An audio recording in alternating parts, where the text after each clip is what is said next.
Hello, what's up mga kamisyon? Yan meron kaming feeding program kanina umaga at yan, namili kami sa Pure Mart. Kasama ko si Jonathan, siya yung assistant ko and photographer ko kanina umaga. Tapos habang namimili kami, nung paglabas ko, may nakita akong tahong vendor and binigyan niya yung pulubi. Grabe, nakaka-inspire. Mga kamisyon, ito naman yung mga bata namin. Yan. Yan yung mga pinipiding namin dito sa Pangdos. Kung makikita niyo yan, madami yan sila actually, pero ngayong umagang ito medyo kakaunti lang sila. So tinatawag pa nila, usually sila nagtatawag ng bye-bye ng mga kasama nilang bata. And then bago kami magsimula, tinuturuan na rin namin silang mag-pray. Ayan, kung makikita niyo, nagpe-pray kami diyan. And nakakatuwa lang kasi tahimik sila, nakikinig sila, tsaka sumasabay sila sa panalangin. Isa sa mga goal namin is turuan talaga silang manalangin.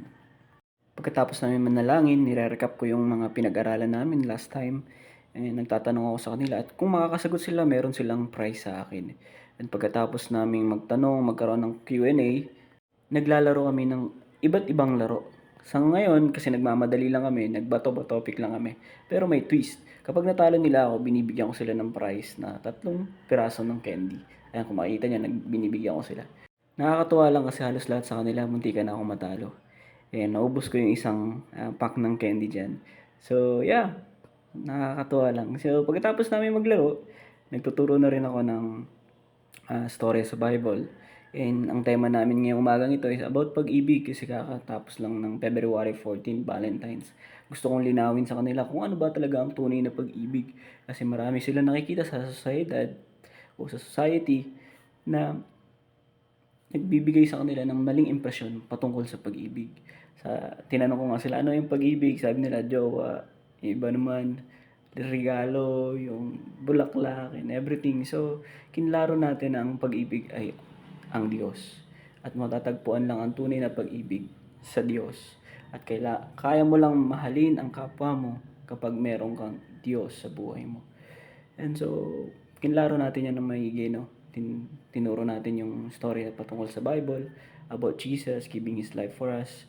Love is not just a feeling, but a decision you make each day na mahalin ang kapwa mo sa pamamagitan ng pagmamahal na natanggap mo sa Panginoong Hesukristo. So yung makita niyo naman dito, ito yung other location namin. Dito yan sa may crusher din, malapit sa may pump house. Yan, kakunti lang sila dyan kasi iba busy, iba na tumutulong sa magulang nila, naglalaba. And so, nakakatuwa lang kasi halos lahat sila nakikinig. Nag-enjoy talaga rin kami. Katulad ng ginawa namin sa unang location, nagkwento din ako, nagpa-games, na tinuruan sila mag-pray, and then nagbigay ako ng pagkain. At shoutout nga pala kay Ate Ann and Lisa at kay Esther. Maraming salamat po sa pag-partner with us. And malaking tulong po ito sa aming mission na maturuan ng mga bata. God bless po. Pagpalain po kayo ng Panginoon sa ginawa nyo kasi sa ganitong pamamaraan na naabot natin yung mga bata, natuturuan natin sila ng mabubuting asal na natatagpuan sa Biblia. Maraming salamat po ulit. Yan, kung makikita nyo yan, tonto yung mga bata makatanggap ng simple lang na pamerienda bago kami mag-uwian. So pag uwi namin na nagbebenta ng ito, and bumili kami. Yan. Kung makita niya, nagluto si Jonathan. Napakasarap. Shoutout sa iyo, Brother Jonathan. So maraming salamat po sa mga nanonood. And I hope you like it. Please like, share, comment, follow, and subscribe po. Para makita niyo yung mga ginagawa po namin. So meron po kaming page, Herman Missionary Journey, at saka Peter House Ministry Center po na page sa Facebook. Salamat po. God bless. And see you in my next video. Peace.